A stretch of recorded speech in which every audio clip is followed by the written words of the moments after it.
Hello student, good morning. Saraswati Shishukunj Borsad, ધોરણ 12, વિષય computer, video number 2.3, પ્રકરણ નંબર 2, કેસ્કેડિંગ સ્ટાઇલ શીટ અને જાવાસ્ક્રિપ્ટ. એની અંદર આપણે આગલા વિડીયોની અંદર જાવાસ્ક્રિપ્ટ જે છે એના વિશેની વાત આપણે કરી હતી. ટોપિક હતો આપણો જાવાસ્ક્રિપ્ટ. એની અંદર ફોર્મની અંદર કઈ રીતે વેલિડિટી જે છે એનો ઉપયોગ કઈ રીતે કરવામાં આવે છે, ફંક્શનનો ઉપયોગ કઈ રીતે કરવામાં આવે છે, એના વિશેની વાત આપણે આગલા વિડીયોની અંદર વાત કરી હતી. એ જ રીતે હવે એની એ જ વસ્તુ આપણે આગળ રિપીટ કરવાની છે. એટલે આગલું પ્રેક્ટિકલની અંદર શીખવાનું છે, જેની અંદર નેમવાળો જે છે એ પ્રેક્ટિકલ આપણે શીખ્યા હતા. એની સાથે હવે બીજો પ્રેક્ટિકલ શીખીશું, જેની અંદર પિનકોડ એટલે કે આપણે આગળ ફંક્શનનો ઉપયોગ કરવાનો છે, જે ફંક્શનનું નામ છે NaN. તો આ ફંક્શન જે છે એ બોર્ડની પરીક્ષા માટે પણ સૌથી મહત્વનું છે. તો એના વિશે આપણે શીખીશું, પણ સૌથી પહેલાં થોડી ઘણી થિયરી જે છે એના વિશેની વાત કરી લઈએ. તો અહીં આગળ આગલા વિડીયોની અંદર આપણે ઇફ વિધાન જે છે ત્યાં સુધીની વાત કરી હતી. હવે એના પછીનો વિભાગ જે છે જેની અંદર આવશે ડોક્યુમેન્ટ ઓબ્જેક્ટ મોડલ, જેને BOM તરીકે પણ ઓળખવામાં આવે છે, જેની અંદર એનું નામ છે બ્રાઉઝર ઓબ્જેક્ટ મોડલ. કેટલીક વાર જે છે કે આપણે વેબ બ્રાઉઝરના નિયંત્રણ માટે જાવાસ્ક્રિપ્ટનો ઉપયોગ કરીએ, જે આપણે આગળ શીખી ગયા. તો કે જાવાસ્ક્રિપ્ટનો ઉપયોગ કરતા હોય ત્યારે વેબ પેજ જે છે એને બદલવાની કે તેમાં ઘટકોનું નિયંત્રણ કરવાની જરૂર પડતી હોય છે. વેબ બ્રાઉઝરની અંદર વિન્ડો કે વેબ પેજ જે છે એના નિયંત્રણ માટે બ્રાઉઝર ઓબ્જેક્ટ મોડલ જે છે BOMનો ઉપયોગની અંદર કરવામાં આવે છે. તમામ બ્રાઉઝરને જુદા જુદા વિભાગોમાં અથવા ઘટકોની અંદર વિભાજિત કરવામાં આવે છે, જેને જાવાસ્ક્રિપ્ટ દ્વારા ઉપયોગમાં લઈ શકાય છે.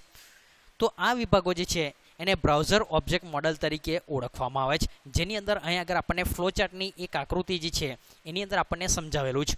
તો અહીં આગળ MCQ અંદર ઘણી વખત પૂછાતું હોય છે કે બ્રાઉઝર ઓબ્જેક્ટ મોડલ જે છે એની અંદર સૌથી ઉપરનો વિભાગ કયો છે. તો એ વિભાગ જે છે એ વિન્ડો તરીકે ઓળખાશે, કારણ MCQ અંદર ઘણી વખત પૂછાતું હોય છે. એ જ રીતે કે બ્રાઉઝર ઓબ્જેક્ટ વિન્ડોની અંદર જે છે એ વિન્ડોની અંદર કેટલા ભાગની અંદર એનું વિભાજન કરવામાં આવે છે. તો અહીં યાદ રાખવાનું છે 3 વિભાગ, અને સૌથી મહત્વનો વિભાગ પૂછાય તો આવશે ડોક્યુમેન્ટ.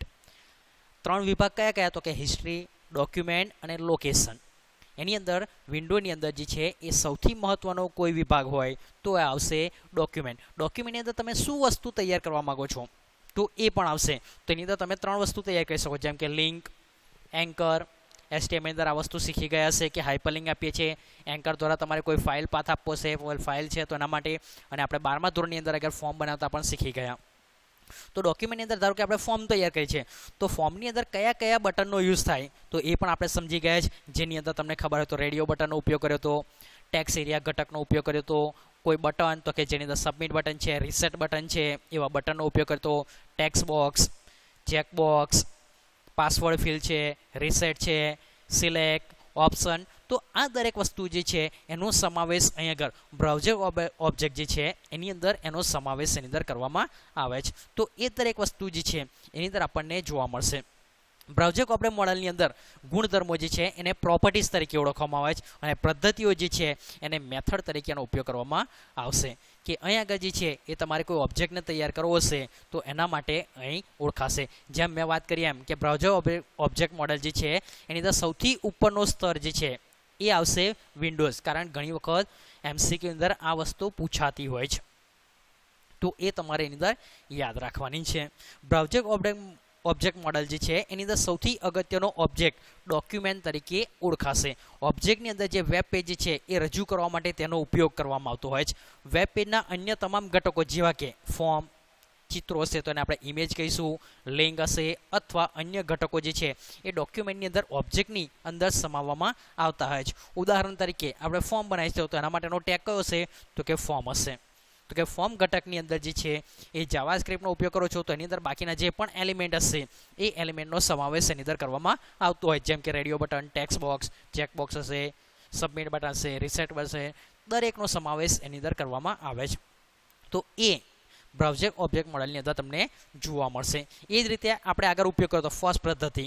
તો અહીં આગળ એનો ઉપયોગ શાના માટે થાય તો કે તમે જ્યારે સ્ક્રિપ્ટની અંદર એનો ઉપયોગ કરો છો તો આ પદ્ધતિ જે છે એ તમે જ્યારે જાવાસ્ક્રિપ્ટની અંદર ઉપયોગ કરતા હોય છે, અને તમે ધારો કે એક્ઝામ્પલ તરીકે એવું કહે કે આવું કોઈ પણ તમે એક્ઝામ્પલ લીધેલું નેમ, સામે ટેક્સ્ટ બોક્સ આપેલો હોય અને સબમિટ બટન ઉપર તમે જ્યારે ક્લિક કરો છો ત્યારે એની અંદર તમે કોઈ ખાલી ફિલ્ડ છોડી દીધું હશે તો એ એલર્ટ તરીકે સંદેશો તમને આપશે અને આપ્યા પછી જે જગ્યાએ ભૂલ હશે ત્યાં આગળ તમારું કર્સર જે છે એ કર્સર ગોઠવવા માટે તમારે એનો ઉપયોગ કરવામાં આવતો હોય છે. તો આગળ ફર્સ્ટ પદ્ધતિ જે છે એ પદ્ધતિ જે છે એ એલર્ટ મેસેજ તરીકે એનો ઉપયોગ કરવામાં આવે છે અને એના દ્વારા એનું નિયંત્રણ કરી તમે કઈ જગ્યાએ ભૂલ કરી છે ત્યાં આગળ તમારું કર્સર જે છે એ કર્સર લઈ જવા માટે તમને એની અંદર મદદ કરવામાં આવે છે. તો એના માટેની પદ્ધતિ જે છે એ પદ્ધતિ આગળ આપણને જોવા મળશે જેની અંદર આ રીતે મેસેજ તમને અંદર પ્રિન્ટ કરવામાં આવશે. તો હવે આપણે આગળ જે છે એક પ્રેક્ટિકલ સમજવાનું છે.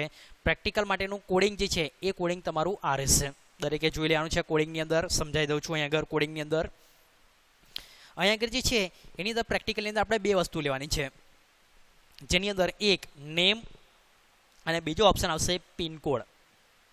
બે ફિલ્ડ લેવાના સામે ફિલ્ડની સામે બે ટેક્સ્ટ બોક્સ જે છે એ ટેક્સ્ટ બોક્સ લેવાના રહેશે અને નીચે સબમિટ બટન અને એની અંદર કોડિંગ જે છે એ કોડિંગ તમારે આ એની અંદર તમને જોવા મળશે.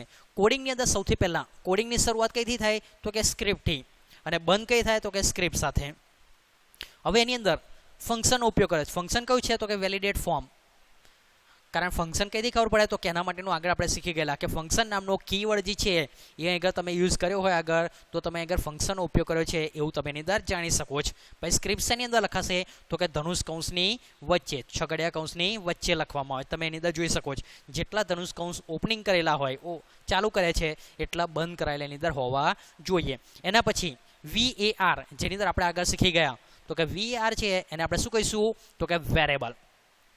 વેરેબલ છે વેરેબલની અંદર શું આપ્યું છે તો કે એક્સ જે છે એ વેરેબલ છે. એની અંદર શું કીધું છે કે એક્સ બરાબર ડોક્યુમેન્ટ. ડોક્યુમેન્ટ તો કે કયો તો કે JS1.name.value. તો કંઈ આગળ વેરેબલ તરીકે આપણે ઉપયોગ કર્યો છે એક્સનો. એક્સની અંદર કોણ હશે તો કે ડોક્યુમેન્ટ. ડોક્યુમેન્ટનું નામ કયું છે તો કે જે નામથી તમે ફાઇલ સેવ કરી હોય એનું નામ તમારે અહીં આગળ લખવાનું રહેશે. તમે જે નામ આપ્યું હોય એ જ નામ તમારે અહીં આગળ લખવાનું છે. જેમ કે એક્ઝામ્પલ તરીકે મેં લખ્યું છે JS1. જો તમે એની અંદર બીજું કોઈ નામ આપતા હોય તો એ નામ તમારી અંદર આપવાનું રહેશે. એ જ રીતે નેમની અંદર તમે એની અંદર આપ્યું હશે કે નેમની અંદર તમે વેલ્યુ જે છે એ તમે સ્મોલની અંદર લખી હોય તો સ્મોલની અંદર કેપિટલ હોય તો કેપિટલ. આ પણ ખાસ યાદ રાખવાનું છે. તો એ રીતે અહીંયા નીચે બીજો વેરેબલ લીધો છે VAR. વેરેબલની અંદર આવશે y બરાબર ડોક્યુમેન્ટ JS1 પિનકોડ અને વેલ્યુ. તો કંઈ આગળ પિનકોડ જે છે એ પણ સ્મોલની અંદર લખ્યું છે. બીજું જે આવશે ફિલ્ડ એની અંદર આવશે પિનકોડ. પછી ઇફ કન્ડિશન જે રીતે કીધું હતું ઉપર એ રીતે ઇફ કન્ડિશનનો આગળ ઉપયોગ કરે છે તો કે એક્સ બરાબર નલ પછી ઓનની નિશાની છે એક્સ બરાબર ડબલ કોટેશનની અંદર તો કે ત્યાં આગળ મેસેજ તમને પ્રિન્ટ કરીને બતાવશે કે તમે જ્યારે કોઈ ફિલ્ડ જે છે એ ખાલી છોડી દેશો તો એ તમને શું કરશે મેસેજ કરશે. કયો મેસેજ કરશે તો આગળ કન્ડિશનની અંદર આવે છે જો કે એલર્ટ દ્વારા શું કહે છે પ્લીઝ એન્ટર ધ નેમ. આ મેસેજ તમને પ્રિન્ટ કરીને બતાવશે. શું કરો છો તમે એક્સ નામનું કોઈ ફિલ્ડ હશે એ તમે ખાલી છોડ દો છો તો તમને આ મેસેજ જે છે એ પ્રિન્ટ કરશે અને ફર્સ્ટ પદ્ધતિ દ્વારા તમને ત્યાં આગળ તમારું કર્સર મૂકી દેશે કઈ આગળ નેમ નામનું બોક્સ છે ત્યાં આગળ અને પછી રિટર્ન પ્લસ. તો આ કન્ડિશન તમને એની અંદર બતાવશે. એ જ રીતે બીજો ઓપ્શન ઉપયોગ કરે છે VARની અંદર વાય વેરેબલની અંદર વાય. તો આગળ આવશે ઇફ y બરાબર ડબલ કોટેશન પણ અહીં આગળ ફંક્શન ઓનની અંદર કીધું છે ઇઝ NaN. અહીં આગળ આ ફંક્શન છે આ કન્ડિશન આપેલી છે NaN જેનો મિનિંગ થાય છે નોટ એ નંબર. કારણ અહીં આગળ તમારી કન્ડિશન કેવી છે તો કે પિનકોડ હોય એ હંમેશા નંબર જ હોય છે. દરેકને ખબર જ હશે કે પિનકોડ હંમેશા નંબરની અંદર લખાય છે. કોઈ આલ્ફાબેટ હોતો નથી કોઈ સાઇન હોતી નથી.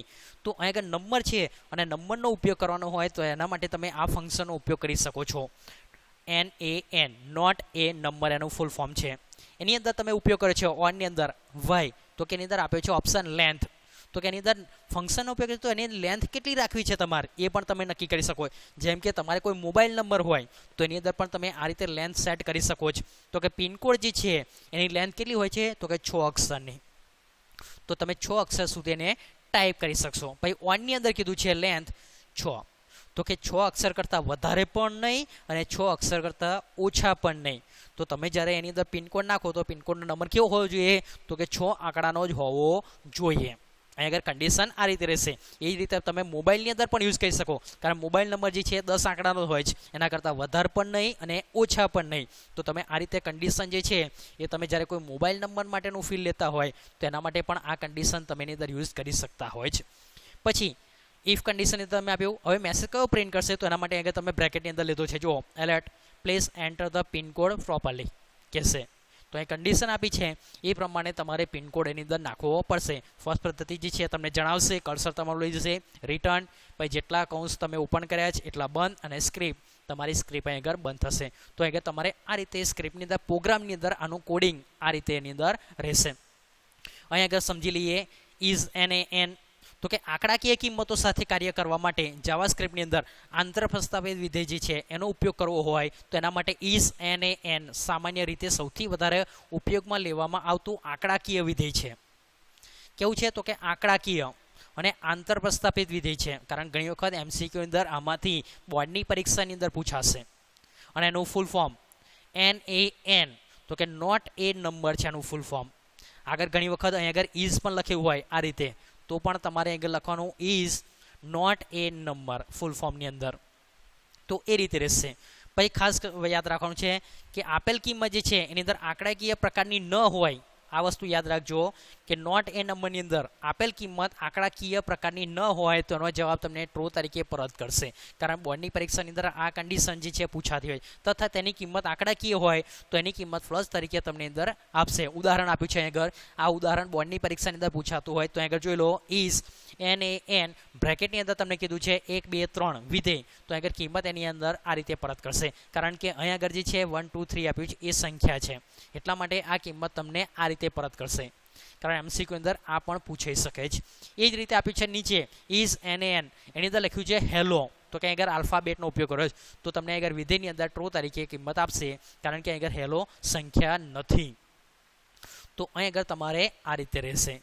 પછી એના પછી આપણે આ રીતે પ્રોગ્રામ જે છે એ પ્રોગ્રામ અહીં આગળ તમે બનાવવાનો છે, અને એની અંદર તમારે આ રીતેનું આઉટપુટ તમને અંદર આવવું જોઈએ. જો આ રીતનું આઉટપુટ ના આવે તો તમારા પ્રોગ્રામની અંદર કોઈ પણ જગ્યાએ તમે એની અંદર ભૂલ કરેલી હશે. તો હવે આપણે પ્રેક્ટિકલની અંદર જોઈએ છે. તો પ્રેક્ટિકલની અંદર આપણે વાત કરીશું. તો સૌપ્રથમ સ્ટાર્ટ મેનુ, એની અંદર આવશે કમ્પોઝર. કમ્પોઝરની અંદર આપણે જે રીતે કામ કરતા હતા એ જ રીતે સૌથી પહેલાં ફોર્મની અંદર આપણે જઈશું ડિફાઇન ફોર્મ. ડિફાઇન ફોર્મની અંદર તમારે આગળ જે નામ આપવાનું હોય તે, અહીંયા આગળ હું નામ આપું છું JS2. તમારે જે નામ આપવું હોય એ તમારે યાદ રાખવાનું છે. બીજું અહીંયા આગળ નામ આપીશું JS2.html. નીચે મેથડ સિલેક્ટ કરવાની છે, પોસ્ટ. આગળ જે રીતે યુઝ કર્યો તો એ રીતે એડવાન્સ એડિટની અંદર જવાનું રહેશે. કારણ જાવાસ્ક્રિપ્ટનો આપણે ઉપયોગ કરવાનો છે તો એના માટે અહીં આગળ તમારે ફંક્શનનો ઉપયોગ કરવાનો છે, એટલા માટે આવશે એડવાન્સ એડિટ. એની અંદર એડવાન્સ એડિટ પ્રોપર્ટીની અંદર જે છે એની અંદર 3 સ્ટેપ. એની અંદર તમારે જાવાસ્ક્રિપ્ટ ઇવેન્ટની અંદર જવાનું છે. એની અંદર આપણે આ સમજાવી હતી મેં તમને. તો એની અંદર ઓન સબમિટ બટન જે છે એની અંદર વેલ્યુની અંદર તમારે લખવાનું હશે રિટર્ન વેલિડેટ ફોર્મ. આ કન્ડિશન તમારે એની અંદર લખવાની છે. ફંક્શનની અંદર વેલ્યુ જે છે એની અંદર તમારે આ ફંક્શન ટાઈપ કરવાનું રહેશે. જાવાસ્ક્રિપ્ટ ઇવેન્ટની અંદર વેલ્યુ અંદર રિટર્ન વેલિડેટ ફોર્મ, એની અંદર રિટર્ન પછી વચ્ચે સ્પેસ છે, વેલિડેટ એની અંદર F કેપિટલ છે, અને અહીં આગળ પાછળ બ્રેકેટ છે, 0 નથી. આ વસ્તુ ખાસ યાદ રાખજો. પછી ઓકે, અહીં આગળ પણ ઓકે. પછી બોક્સની અંદર તમારે થોડુંક મોટું લઈ લઈશું એન્ટર મારીને. પછી એની જોડે ઉપર છે ક્લિક કરો. સૌથી પહેલાં એની અંદર કયું ફિલ્ડ લેવાનું છે તો એના માટે આપણે તમારે જે ફિલ્ડ લેવાનું હોય એના માટેનો ઓપ્શન, તો કે ફોર્મ, ડિફાઇન લેબલ. ડિફાઇન લેબલની અંદર અહીંયા આગળ લખીશું નેમ. સામે એના માટેનું ફિલ્ડ એવું છે તો એના માટે બહાર ક્લિક કરો. એની જોડે ક્લિક કરીને 2 ટેપ મારી દઉં છું જગ્યા છોડવા માટે. પછી એના માટેનું ફિલ્ડ માટે ફોર્મ ફિલ્ડ. એની અંદર ટેક્સ્ટ બોક્સ અહીંથી સિલેક્ટ કરવાનું છે. ટેક્સ્ટ બોક્સની અંદર ફિલ્ડ નેમ તમારે અહીં આગળ યાદ રાખવાનું છે કે તમે કેવું લખો છો, કયું નામ આપો છો, એ જ નામ તમારે કોડિંગની અંદર લખવાનું રહેશે. જો અહીં આગળ કેપિટલ, સ્મોલ કે એવી કોઈ ભૂલ કરશો તો પ્રોગ્રામનું આઉટપુટ બતાવશે નહીં. એટલે અહીં આગળ હું સ્મોલની અંદર લખું છું નેમ. નીચે કોઈ વેલ્યુ લખવાની નથી, આપી દો ઓકે. અહીંયા આગળ આવી જશે બોક્સ. નીચે એન્ટર મારીને જાઉં છું. પછી નીચે બીજું ફિલ્ડ હતું તેના માટે ડિફાઇન લેબલ. એની અંદર લખીશું પિનકોડ બાજુ ઉપર ક્લિક કરીને 2 ટેબ મારી દઉં છું. પછી એના માટેનું ફિલ લઈશું, ફોર્મ ફિલ. એની અંદર પણ ટેક્સ્ટ બોક્સ લેવાનું છે અને અહીં આગળ લખવાનું છે પિનકોડ સ્મોલની અંદર. સ્પેલિંગ સાથે તમે જે લખ્યું હોય એ યાદ રાખવાનો છે, એ પણ એ રીતે જોઈ લેજો. પછી ઓકે આવી જશે. નીચે એન્ટર મારીને હું થોડુંક આગળ લઉં છું સબમિટ બટન, તો એના માટે ફોર્મ ફિલ અહીં આગળ આવશે સબમિટ બટન. એ પણ તમારે યાદ રાખવાનું છે કેવું લખો છો. સબમિટ. અહીં આગળ તમારે ફિલ્ડની અંદર આઉટપુટ માટે જેવું જોઈતું હોય એ રીતનું સિલેક્ટ કરવાનું છે અને પછી ઓકે. એટલે તમારું અહીં આગળ જે છે એની અંદર ડિઝાઇન વ્યૂની અંદર આ રીતે બનાવવાનું રહેશે. બનાવી દીધા પછી સેવ કરી દઈશું. સૌથી પહેલાં સેવની અંદર એનું નામ આપું છું અહીં આગળ JS2. તમે કોઈ પણ નામ આપી શકો છો. અહીં આગળ પેજ ટાઇટલની અંદર તમારું જે પેજ ટાઇટલ હોય એ પ્રમાણે અહીં આગળ JS2 આપું છું. ઓકે. કઈ જગ્યાએ સેવ કરવું છે તો એના માટેનો ઓપ્શન તમારે આગળ સિલેક્ટ કરવાનું રહેશે. ધારો કે હું અત્યારે ડાઉનલોડની અંદર સેવ કરું છું. ઓલરેડી આગળ બતાવે છે JS2, તો હું આગળ ડોક્યુમેન્ટની અંદર ત્યાં સેવ કરી દઉં છું. ડોક્યુમેન્ટની અંદર JS2.html નામથી ફાઇલ સેવ કરું છું. સેવ થઈ જાય પછી અહીં આગળ તમારે આઉટપુટ પહેલાં જોઈ લેવાનું છે. તો અહીં આગળ બ્રાઉઝર ઉપર ક્લિક કરશો એટલે આઉટપુટ બતાવશે. આઉટપુટની અંદર તમારો ઓપ્શન જે છે અહીં આગળ આવશે રાઇટ ક્લિક અલાઉ વાર ઓપ્શન, યસ આપી દો. પછી અહીં આગળ તમારે કોઈ લખવાનું નથી કોઈ ફિલ્ડની અંદર. સબમિટ બટન ઉપર ક્લિક કરો. કોઈ બતાવે છે મેસેજ તો કે નથી બતાવતું અત્યારે. તો અહીં આગળ તમે કોડિંગ કર્યું નથી એટલે કોઈ મેસેજ તમને અંદર પ્રિન્ટ કરશે નહીં. હવે આપણે ચેક કરવાનું છે, તો ચેક કરવા માટે કોડિંગ કરવું પડશે. કોડિંગ માટેનો ઓપ્શન છે અહીં આગળ સોર્સની અંદર તમારે આગળ કોડિંગ કરવાનું છે. કઈ આગળ કરવાનું છે તો કે ટાઇટલ ટેગ જે છે બંધ કરાયેલો એની નીચે અને હેડ ટેગ બંધ કરાયેલું છે એની ઉપર તમારે કોડિંગ લખવાનું રહેશે. હવે કોડિંગ જે છે તમારે ટાઈપ કરવાનું છે. કોડિંગ મેં તમને બતાવ્યું હતું આગળ. આ કોડિંગ જે છે એ તમારે એની અંદર ટાઈપ કરવાનું રહેશે. કઈથી તો કે સ્ક્રિપ્ટ ટેગ જે છે ત્યાંથી શરૂઆત થશે અને સ્ક્રિપ્ટ ટેગ જે છે બંધ કરાયેલો તો અહીં આગળ તમારું કોડિંગ પૂરું થશે. ત્યાં સુધીનું તમારે કોડિંગ એની અંદર કરવાનું રહેશે. એ રીતે કોડિંગ જે છે એ તમારે આગળ કરવાનું છે. કોડિંગની અંદર ખાસ યાદ રાખવાનું છે એની અંદર કોઈ ભૂલ ના થાય. સ્પેસ, કેપિટલ, સ્મોલ, નહીં તો પ્રોગ્રામની અંદર આઉટપુટ બતાવશે નહીં. તો એની અંદર આ કોડિંગ જે છે અત્યારે હું આગળથી કોપી કરી અને લઈ લઉં છું. તમારે જે આગળ કમ્પોઝર જે છે ત્યાં આગળ તમારે એની અંદર ટાઈપ કરી દેવાનું રહેશે. એટલે આ રીતે તમારી અંદર ટાઈપ કરી દેવાનું છે આખું કોડિંગ સ્ક્રિપ્ટની અંદર. અહીં આગળ કોડિંગ જે છે એ આખું ટાઈપ કર્યા પછી એને સેવ કરાવી દો. સેવ કરાવશો એટલે આ રીતે બતાવી દેશે. અને એના પછી તમારે અહીં આગળ જે છે એ બ્રાઉઝર વિન્ડોની અંદર જવાનું રહેશે આઉટપુટ જોવા માટે. આઉટપુટની અંદર અહીં આગળ ઓપ્શન આવશે રાઇટ ક્લિક અલાઉ વાર ઓપ્શન સિલેક્ટ કરો, યસ આપો. પછી આગળ કોઈ ટાઈપ કરવાનું નથી, ડાયરેક્ટ સબમિટ બટન ઉપર ક્લિક કરવાની છે. સબમિટ બટન ઉપર ક્લિક કરો એટલે તમને આ રીતનો મેસેજ બતાવશે. તો તમે જે કોડિંગ કર્યું છે એ સક્સેસફુલ હશે. જો આ રીતનો મેસેજ ના આવે સબમિટ બટન ઉપર તો તમે પ્રોગ્રામની અંદર કોઈ પણ જગ્યાએ ભૂલ કરેલી હશે. તો તમારા કોડિંગની અંદર સુધારા વધારા કરવાના રહેશે કોડિંગ જોઈને. પછી આગળ તમારું કર્સર આવી જશે, કારણ ફર્સ્ટ પદ્ધતિ જે છે એનો આપણે ઉપયોગ કર્યો હતો. તો આગળ તમારે કોઈ પણ નામ તમારી અંદર લખી લેવાનું રહેશે. ધારો કે આગળ નામ આ લખું છું મારું. લખ્યા પછી તમારે સબમિટ બટન પર પછી ક્લિક કરવાની છે. તો કંઈક જે છે એ નામવાળું ફિલ્ડ જે છે એની અંદર કોડિંગની અંદર કોઈ ભૂલ હવે નથી, કારણ એની અંદર મેસેજ આવી ગયો. તો કે હવે મેસેજ આવ્યો કયો આવ્યો છે તો કે પિનકોડ માટેનો આવ્યો છે. જુઓ હવે પિનકોડ લખવા માટે આગળ તમને કહેશે તો પિનકોડ તમારે આગળ લખવો પડશે.